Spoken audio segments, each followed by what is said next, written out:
1 Samuel chapter 24. After Saul returned from pursuing the Philistines, he was told, "David is in the desert of En-gedi." So Saul took 3,000 able young men from all Israel and set out to look for David and his men near the crags of the wild goats. He came to the sheepfolds along the way. A cave was there, and Saul went in to relieve himself. David and his men were far back in the cave. The men said, "This is the day the Lord spoke of when he said to you, 'I will give your enemy into your hands for you to deal with as you wish.'" Then David crept up unnoticed and cut off a corner of Saul's robe. Afterwards, David was conscience-stricken for having cut off a corner of his robe. He said to his men, "The Lord forbid that I should do such a thing to my master, the Lord's anointed, or lay my hand on him. For he is the anointed of the Lord." With these words David sharply rebuked his men, and did not allow them to attack Saul. And Saul left the cave and went his way. Then David went out of the cave and called out to Saul, "My lord the king." When Saul looked behind him, David bowed down and prostrated himself with his face to the ground. He said to Saul, "Why do you listen when men say, 'David is bent on harming you'? This day you have seen with your own eyes how the Lord gave you into my hands in the cave. Some urged me to kill you, but I spared you. I said, 'I will not lay my hand on my Lord because he is the Lord's anointed.' See, my father, look at this piece of your robe in my hand. I cut off the corner of your robe, but did not kill you. See that there is nothing in my hand to indicate that I am guilty of wrongdoing or rebellion. I have not wronged you, but you are hunting me down to take my life. May the Lord judge between you and me, and may the Lord avenge the wrongs you have done to me, but my hand will not touch you. As the old saying goes, 'From evildoers come evil deeds,' so my hand will not touch you." Against whom has the king of Israel come out? Who are you pursuing? A dead dog? A flea? May the Lord be our judge and decide between us. May he consider my cause and uphold it.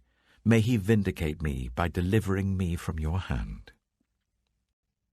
When David finished saying this, Saul asked, "Is that your voice, David, my son?" And he wept aloud. "You are more righteous than I," he said. "You have treated me well, but I have treated you badly. You have just now told me about the good you did to me. The Lord gave me into your hands, but you did not kill me.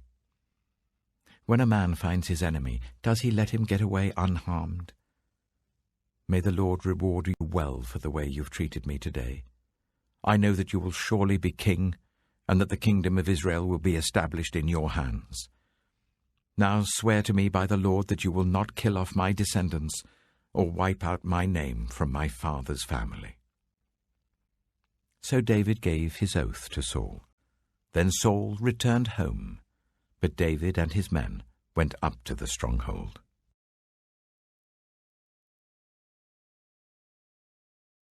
1 Samuel chapter 25.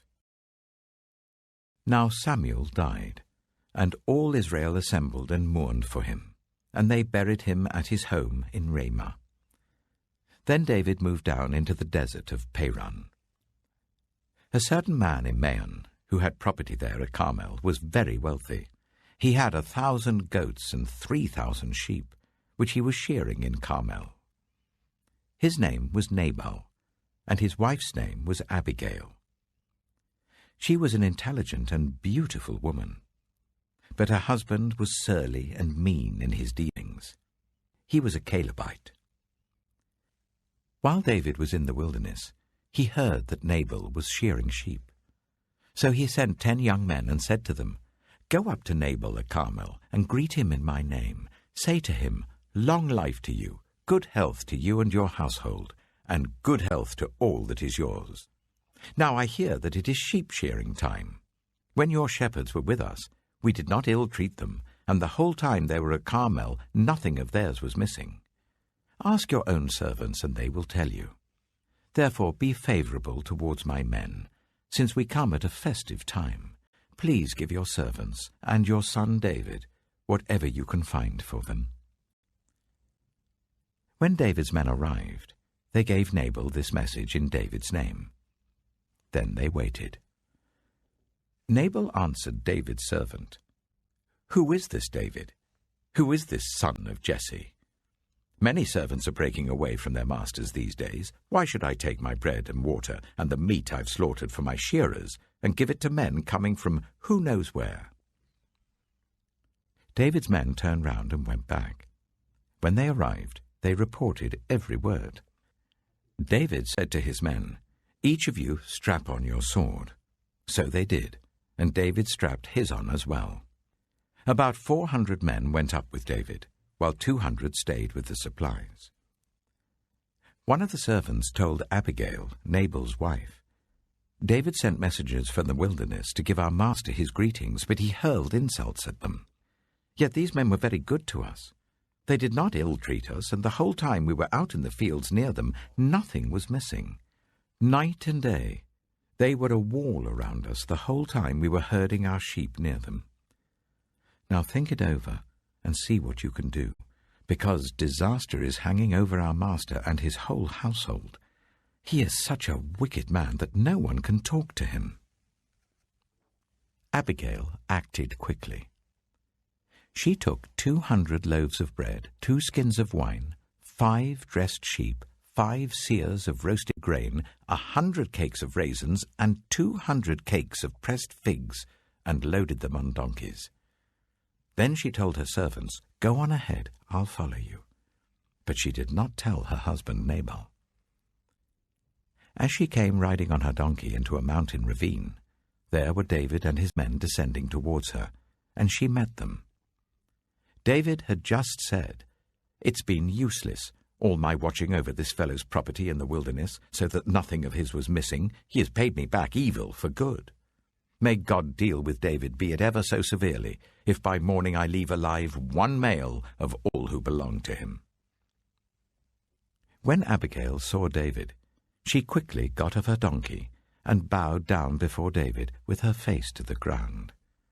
She fell at his feet and said, "Pardon your servant, my lord, and let me speak to you. Hear what your servant has to say. Please pay no attention, my lord, to that wicked man Nabal. He is just like his name. His name means fool, and folly goes with him. As for me, your servant, I did not see the men my lord sent.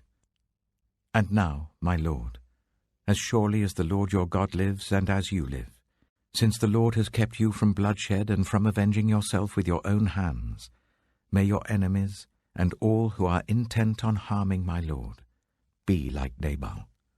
And let this gift which your servant has brought to my lord be given to the men who follow you. Please forgive your servant's presumption. The Lord your God will certainly make a lasting dynasty for my lord, because you fight the Lord's battles, and no wrongdoing will be found in you as long as you live. Even though someone is pursuing you to take your life, the life of my lord will be bound securely in the bundle of the living by the Lord your God, but the lives of your enemies he will hurl away as from the pocket of a sling.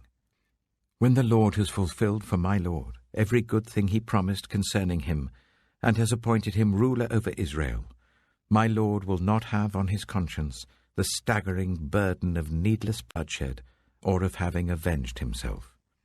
And when the Lord your God has brought my lord success, remember your servant." David said to Abigail, "Praise be to the Lord, the God of Israel, who has sent you today to meet me.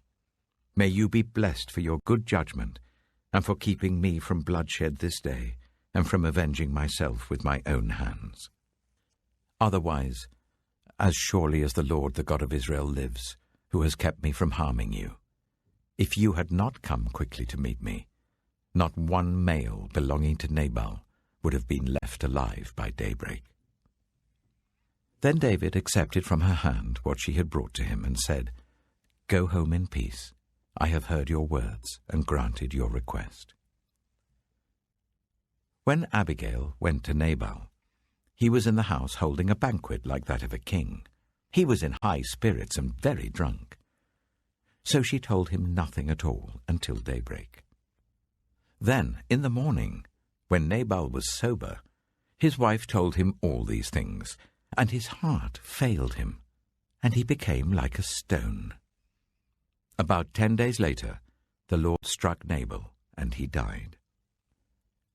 When David heard that Nabal was dead, he said, "Praise be to the Lord, who has upheld my cause against Nabal for treating me with contempt. He has kept his servant from doing wrong, and has brought Nabal's wrongdoing down on his own head."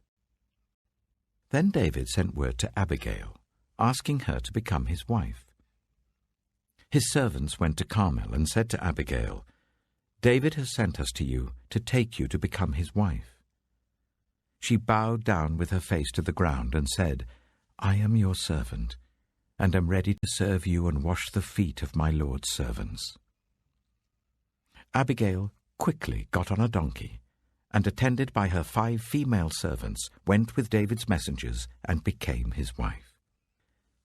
David had also married Ahinoam of Jezreel, and they were both his wives. But Saul had given his daughter Michal, David's wife, to Paltiel, son of Laish, who was from Galim.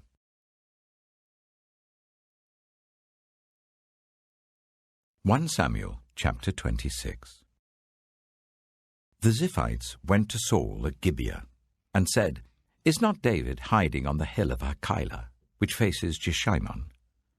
So Saul went down to the desert of Ziph with his 3,000 select Israelite troops to search there for David. Saul made his camp beside the road on the hill of Hachilah, facing Jeshimon, but David stayed in the wilderness. When he saw that Saul had followed him there, he sent out scouts and learned that Saul had definitely arrived. Then David set out and went to the place where Saul had camped. He saw where Saul and Abner, son of Ner, the commander of the army, had lain down. Saul was lying inside the camp, with the army camped around him. David then asked Ahimelech the Hittite and Abishai, son of Zeruiah, Joab's brother, "Who will go down into the camp with me to Saul?" "I'll go with you," said Abishai. So David and Abishai went to the army by night, and there was Saul, lying asleep inside the camp with his spear stuck in the ground near his head. Abner and the soldiers were lying round him. Abishai said to David, "Today God has given your enemy into your hands. Now let me pin him to the ground with one thrust of the spear. I won't strike him twice." But David said to Abishai, "Don't destroy him. Who can lay a hand on the Lord's anointed and be guiltless? As surely as the Lord lives," he said, "the Lord himself will strike him, or his time will come and he will die, or he will go into battle and perish. But the Lord forbid that I should lay a hand on the Lord's anointed. Now get the spear and water jug that are near his head, and let's go." So David took the spear and water jug near Saul's head, and they left. No one saw or knew about it, nor did anyone wake up. They were all sleeping, because the Lord had put them into a deep sleep. Then David crossed over to the other side and stood on top of the hill some distance away. There was a wide space between them. He called out to the army and to Abner, son of Ner, "Aren't you going to answer me, Abner?" Abner replied, "Who are you who calls to the king?"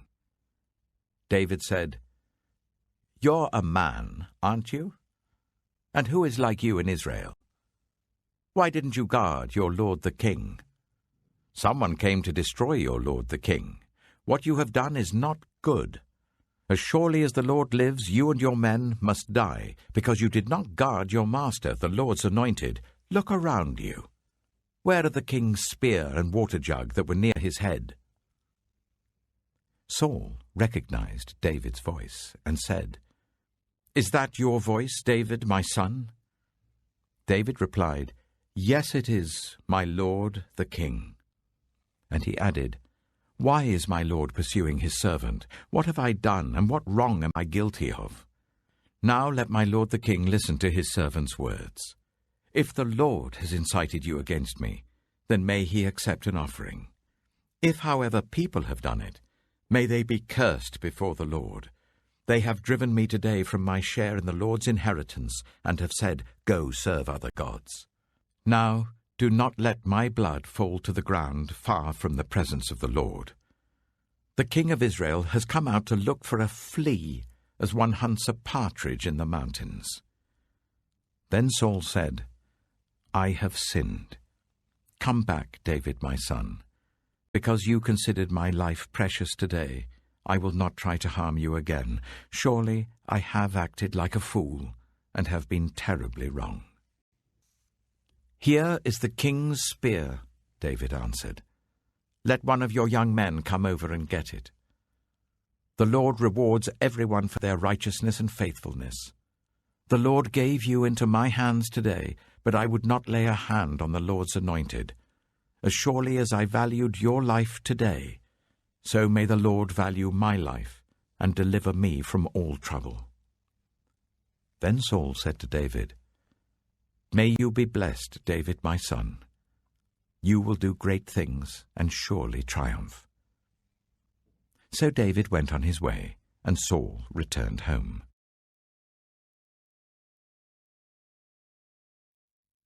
John chapter 5. Sometime later, Jesus went up to Jerusalem for one of the Jewish festivals. Now there is in Jerusalem near the sheep gate a pool, which in Aramaic is called Bethesda, and which is surrounded by 5 covered colonnades. Here a great number of disabled people used to lie, the blind, the lame, the paralyzed. One who was there had been an invalid for 38 years. When Jesus saw him lying there and learned that he had been in this condition for a long time, he asked him, Do you want to get well?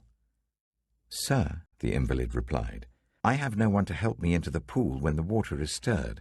While I'm trying to get in, someone else goes down ahead of me. Then Jesus said to him, Get up, pick up your mat and walk. At once the man was cured. He picked up his mat and walked. The day on which this took place was a Sabbath, and so the Jewish leaders said to the man who had been healed, It is the Sabbath. The law forbids you to carry your mat.